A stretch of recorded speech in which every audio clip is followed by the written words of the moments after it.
बंदरों की तौबा। एक जंगल में दरख्त पर बंदरों का खानदान आबाद था, जिनमें छोटे और बड़े सब ही बंदर शामिल थे और हंसी खुशी जिंदगी गुजार रहे थे। कभी कभी छोटे बंदर दरख्तों पर झूलते बहुत दूर तक निकल जाते तो उनके वालिदैन परेशान हो जाते और उन्हें समझाते कि सैर व तफरीह एक हद तक होनी चाहिए, ऐसा ना हो घर से दूर जाकर परेशानी का सामना करना पड़े। वालिदैन के सामने तो नन्हे बंदर ऐसे हाँ में सर हिलाते जैसे इन्होंने वालिदैन की बातों को गिरा में बांध लिया हो, लेकिन कुछ देर बाद फिर उछल कूद करते हुए बहुत दूर निकल जाते। इन नन्हे बंदरों में एक बहुत शरारती भी था, जो शरारतों में सबका बादशाह था। इसका नाम अनगुलू था। अनगुलू मियाँ हर रोज बंदरों को नई शरारतों पर उकसाता। वो हर बार नई मुसीबत में फंस जाते, लेकिन वो भी अनगुलू के शागिर्द बन चुके थे और उसकी हर बात मानते थे। एक दिन बादशाह शेर के बेटे शेरू की शादी थी और जंगल के सब जानवर शादी में गए हुए थे।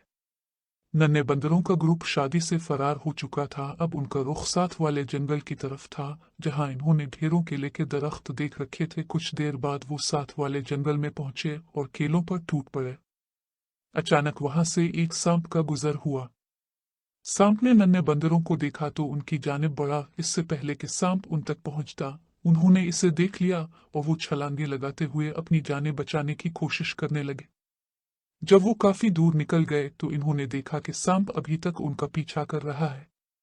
नन्हे बंदरों ने हिम्मत न हारी और भागते रहे, जिसके नतीजे में वो अपने जंगल तक पहुंच गए। इस रोज इन्होंने आइंदा अनगुलू मियाँ की बातें मानने से तौबा कर ली और खुद अनगुलू मियाँ ने भी शरारतों से तौबा कर ली, क्योंकि अब वो जान चुका था कि जो वालिदैन का कहना नहीं मानते उनके साथ ऐसा ही होता है।